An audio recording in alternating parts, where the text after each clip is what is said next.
Good morning students. അടുത്തതായിട്ട് radio activity എന്നുള്ള topic നമുക്ക് നോക്കാം.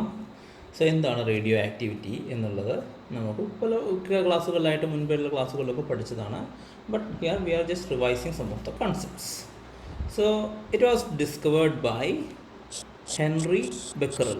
അതെല്ലാവർക്കും അറിയാവുന്ന കാര്യമാണ് അല്ലേ, ഹെൻറി ബെക്കറൽ. സോ ഈ Henri Becquerel in 1896.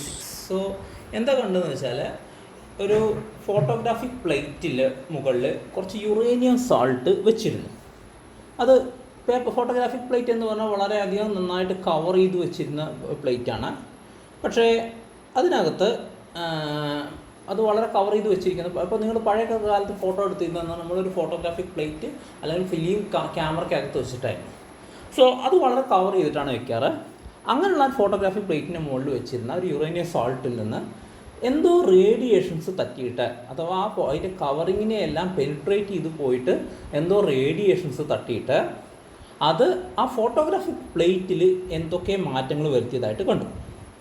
So he found that there were some radiations which are penetrating and affected the photographic plate.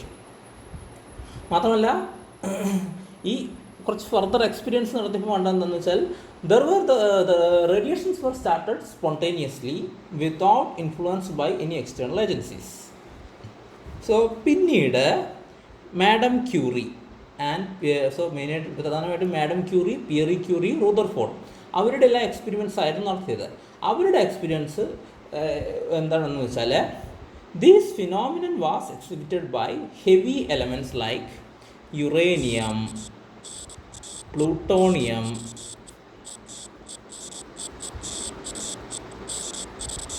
Radium, thorium, etc. Okay, so the phenomenon of spontaneous emission of highly penetrating radiation of some particles or maybe some radiations from some heavy elements of atomic weights greater than 206, then those occurring in nature, that is called natural radioactivity. So natural radio activity എന്ന് പറഞ്ഞാൽ ഈ 206 മുകളിൽ വെയിറ്റുള്ള atomic വെയിറ്റുള്ള heavy എലമെൻസിൽ നിന്ന് നാച്ചുറലായിട്ട് ഉണ്ടാവുന്ന ഈ റേഡിയോ ആക്ടിവിറ്റിയാണ് നാച്ചുറൽ റേഡിയോ ആക്ടിവിറ്റി എന്ന് പറയുന്നത്. And those elements which exhibit this property that are called radioactive elements. Now the atoms of radioactive elements, they emits radiations of 3 different kinds. They are alpha, beta and gamma. So ഇതിനകത്ത് അതായത് എന്തുണ്ടാകുന്നതെന്ന് വെച്ചാൽ ഈ ഒരു അങ്ങനെ emit ചെയ്യുമ്പോൾ, ചില radiations emit ചെയ്യുമ്പോൾ ഈ കാണുന്ന എലമെൻറ്റ്സ് ചിലതായിട്ട് ബ്രേക്ക് ചെയ്തിട്ട് പോകും. Okay, and this activity is spontaneous. Now this activity is unaffected by temperature, pressure or electric field or magnetic field, etc. Now നമ്മുടെ മോഡേൺ ടെക്നിക്സിൽ അഥവാ ആർട്ടിഫിഷ്യൽ ട്രാൻസ്മ്യൂട്ടേഷൻ ഓഫ് എലമെൻറ്റ്സ് എന്ന് പറയുന്നുണ്ട്. So with that technique you are able to introduce or to produce activity in many other forms, some like the particles of or the metal, like the metals or the like the elements of lower atomic mass. അതിന് possible ആണ്. അപ്പോൾ ഇങ്ങനെ ഉണ്ടാവുന്ന അതായത് ഇപ്പോൾ ഈ artificial activity എന്ന് പറഞ്ഞാൽ നമ്മുടെ കയ്യിൽ ഒരു ന്യൂക്ലിയസ് ഉണ്ടാവും, അതിനകത്തേക്ക് ഹെവി എലമെൻറ്റ്സ്, ഇങ്ങനെയുള്ള ഹെവി അല്ലാത്ത ലോവർ ആയിട്ടുള്ള ആറ്റോമിക് മാസുള്ള എലമെൻസിലേക്ക് ഹൈ സ്പീഡ് അല്ലെങ്കിൽ ഹൈലി എനർജറ്റിക് ആയിട്ടുള്ള പ്രോട്ടോൺസിനെയും ന്യൂട്രോൺസിനെയും ബൊംബാർഡ് ചെയ്യാം. So it will introduce radioactivity in this nucleus. ഇതിനെ പറയുന്ന പേരാണ് ഇൻഡ്യൂസ്ഡ് റേഡിയോ ആക്ടിവിറ്റി. സോ രണ്ടെണ്ണം ഉണ്ട്, റേഡിയോ ആക്ടിവിറ്റി. ആദ്യത്തത് നാച്ചുറൽ റേഡിയോ ആക്ടിവിറ്റി. അതെന്ന് പറഞ്ഞാൽ അത് that is observed in elements which is having an atomic mass greater than 206. മറ്റൊന്ന് ഇൻഡ്യൂസ് റേഡിയോ ആക്ടിവിറ്റി. അത് ലോവർ എലമെൻറ്റ്സിൽ അത് പ്രൊഡ്യൂസ് ചെയ്യാൻ സാധ്യമാണ്. എങ്ങനെയാണെന്ന് വെച്ചാൽ, so it is done by bombarding high energy neutrons or protons to the lower nucleus. പക്ഷേ എന്തൊക്കെ തന്നെ ആയാലും, whether it is induce activity or it is natural radio activity, the process is spontaneous. Okay. Now there are different types of particles.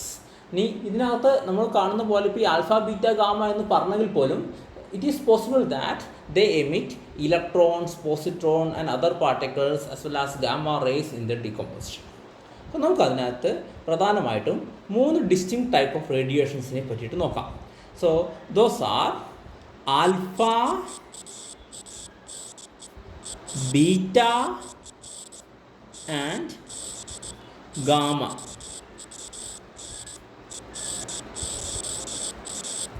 So alpha, beta and gamma rays. So അടുത്തതായിട്ട് alpha പാർട്ടിക്കിൾസിനെ പറ്റിയിട്ട് നോക്കാം. Alpha പാർട്ടിക്കിൾസിനകത്ത് അതൊരു helium ന്യൂക്ലിയസാണ്. It has 2 protons and 2 neutrons. അതിനർത്ഥം ഇതിനകത്ത് 2 positive charges ഉണ്ട്. So this charge is positive. This travels with a high velocity of 1.4 × 10⁻⁷ to 1.7 × 10⁻⁷ metre per second. ഇതിൻ്റെ ചാർജ്, ഇതിൻ്റെ ട്രാക്സ് എന്ന് പറഞ്ഞാൽ, the tracks of the alpha particles can be found using Wilson's cloud chamber എന്നുള്ളത് ഒരു nuclear ഡിറ്റക്ടറാണ്. ആ detector ഉപയോഗിച്ചിട്ട് നമുക്ക് ഇതിൻ്റെ ട്രാക്സ്, അതിങ്ങനെ പോകുന്ന വഴി നമുക്ക് കൃത്യമായിട്ട് അതിനകത്ത് കാണാൻ പറ്റും. This alpha particle produce intense ionisation in the gas. അടുത്തത്, ഈ ആൽഫ പാർട്ടിക്കിളിൻ്റെ മറ്റൊരു പ്രത്യേകതയാണ് ഇത് ഫ്ലൂറസെൻസ് പ്രൊഡ്യൂസ് ചെയ്യും. They produce fluorescence when they fall on certain substances. ഇത് ഫോട്ടോഗ്രാഫിക് പ്ലേറ്റിനെ അഫക്റ്റ് ചെയ്യും, പക്ഷേ അത് വളരെ ഫീബിളാണ്. ഇനി ഈ ആൽഫ പാർട്ടിക്കിൾ എന്ന ചാർജ്ഡ് പാർട്ടിക്കിൾ ആയതുകൊണ്ട് it is affected by electric and magnetic fields. Now E/M ratio for alpha particles is found to be that half of the hydrogen ion. That means the mass of the alpha particle is shown to be 4 times that of hydrogen. അതായത് alpha particle is the nucleus of the helium atom.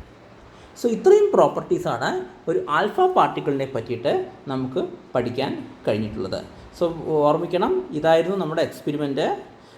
ഒരു lead ബ്ലോക്കിനകത്ത് ഒരു radium വെച്ച് കഴിഞ്ഞപ്പോൾ അതിനകത്ത് ഈ particles ഇങ്ങനെ പോയി ഇവിടെ ഇത് ഒരു മാഗ്നറ്റിക് ഫീൽഡ് അപ്ലൈ ചെയ്ത് കഴിഞ്ഞപ്പോൾ, ഇവിടെ ഒരു magnetic field plane of the പേപ്പറിലേക്ക് അപ്ലൈ ചെയ്ത് കഴിഞ്ഞപ്പോൾ ആൽഫ പാർട്ടിക്കിൾസ് ലെഫ്റ്റിലേക്കും ബീറ്റ പാർട്ടിക്കിൾസ് റൈറ്റിലേക്കും ഗാമ പാർട്ടിക്കിൾസ് സ്ട്രെയിറ്റ് ആയിട്ട്, അതായത് മാഗ്നറ്റിക് ഫീൽഡിനെ എഫക്റ്റ് ചെയ്യാതെയും പോയി. അതായത് അർത്ഥം ആൽഫ പാർട്ടിക്കിൾ എന്നുള്ളത് പോസിറ്റീവ്ലി ചാർജ്ഡ് പാർട്ടിക്കിളാണ്, ബീറ്റ പാർട്ടിക്കിൾസ് എന്നുള്ളത് നെഗറ്റീവ്ലി ചാർജ്ഡ് പാർട്ടിക്കിൾസാണ്, ഗാമ എന്നുള്ളത് ജസ്റ്റ് ഒരു റേഡിയേഷനാണ്. ഇതായിരുന്നു നമ്മുടെ എക്സ്പെരിമെൻറ്റ്.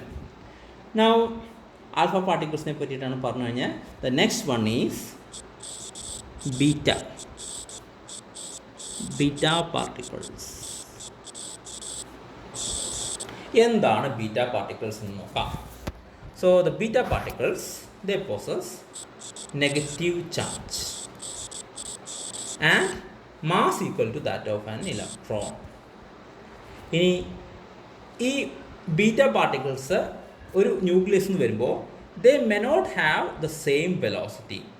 പക്ഷേ അതിൻ്റെ റേഞ്ച് എന്ന് പറഞ്ഞാൽ ഏകദേശം 0.3 C to 0.99 C മാറും. Now at high velocities E/M is found to decrease.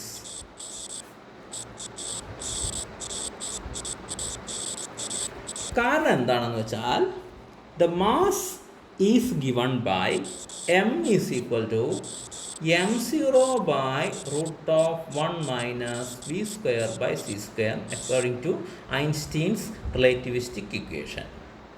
അതുകൊണ്ട് തന്നെ വെലോസിറ്റി കൂടുന്തോറും മാസ് കൂടി വരും. So this ratio will continuously decrease when the velocity increases. And ഇതിൻ്റെ അയണൈസിങ് പവർ വളരെ കുറവാണ്. Ionising power of beta particle is low. So the range is large. They affect a photographic plate.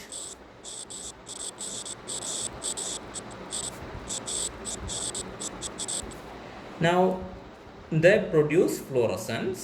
Now and they are deflected by electric and magnetic fields. So ഈ beta particle വന്നിട്ട് ഏതെങ്കിലും fluorescent പാർട്ടിക്കിൾസിലേക്ക് അല്ലെങ്കിൽ fluorescent സ്ക്രീനിലേക്ക് എന്തെങ്കിലും വീണ് കഴിഞ്ഞാൽ അതിനകത്ത് fluorescence produce ചെയ്യും. മാത്രമല്ല they are deflected, they can be deflected using either by applying an electric field or magnetic field. Now the e by m for beta is found to be the same as that of the cathode ray. അപ്പോൾ charge of the beta particle is found to be that of the electron. Okay, so the beta rays are identical to that of electrons.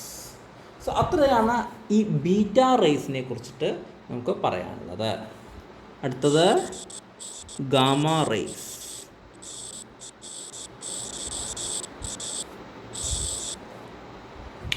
Gamma rays are electromagnetic waves. They are not particles, but they are electromagnetic waves. They have very short wavelength. അതായത് അതിൻ്റെ wave length എന്ന് പറഞ്ഞാൽ 0.005 angstrom to 0.5 angstrom. They are not charged particles. They travel with the velocity of light. കാരണം എന്താണ്? Electromagnetic wave. They produce fluorescence and they affect A photographic plate. അതായത് ഈ gamma rice ഏതെങ്കിലും fluorescent സ്ക്രീനിലേക്ക് വന്ന് പതിച്ചു കഴിഞ്ഞാൽ ദേ produce the fluorescence and they affect A photographic plate. They ionise the gas. അപ്പോൾ ഏതെങ്കിലും ഗ്യാസിൽ കൂടെ ഈ പറയുന്ന ഗാമ റൈസ് കടന്നു പോയി കഴിഞ്ഞാൽ ദേ അയണൈസ് ദ ഗ്യാസ്. പക്ഷേ അയണൈസേഷൻ എന്നുള്ളത് വളരെ കുറവാണ്. They have A high penetrating power than beta particle.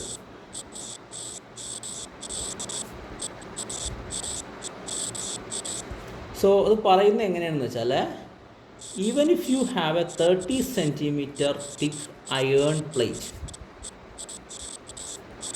They can even pass through such A plate. അതാണ് പറഞ്ഞത്. 30 സെൻറ്റിമീറ്റർ തിക്കായിട്ടുള്ള ഒരു അയൺ പ്ലേറ്റിനകത്ത് കൂടെ നമുക്കത് 30 സെൻറ്റിമീറ്റർ എന്ന് പറഞ്ഞാൽ നമുക്കറിയാം നമ്മുടെ വലിയ സ്കെയില്. അത്രയും തിക്കായിട്ടുള്ള അയണൈസേഷൻ അയൺ പ്ലേറ്റിനകത്ത് കൂടെ കടന്നു പോകും. They are not affected by electric and magnetic fields, but they can be diffracted by crystals like X-rays. So they can be diffracted by crystals. നിങ്ങൾ എക്സ്റേ ഡിഫ്രാക്ഷനെ പറ്റിയിട്ട് പഠിച്ചു കേട്ട് വേണം. അതേപോലെ ഈ ഗാമ റേസിനെ നമുക്കിങ്ങനെ ഡിഫ്രാക്റ്റ് ചെയ്ത് പോവായിട്ട് അതിനെ പറ്റിയിട്ട് വേണമെങ്കിൽ നോക്കാൻ പറ്റും. സോ ഇത്രയാണ് ഗാമ റേസിൻ്റെ property. So that is the different types of radiations emitted by radioactive nuclei.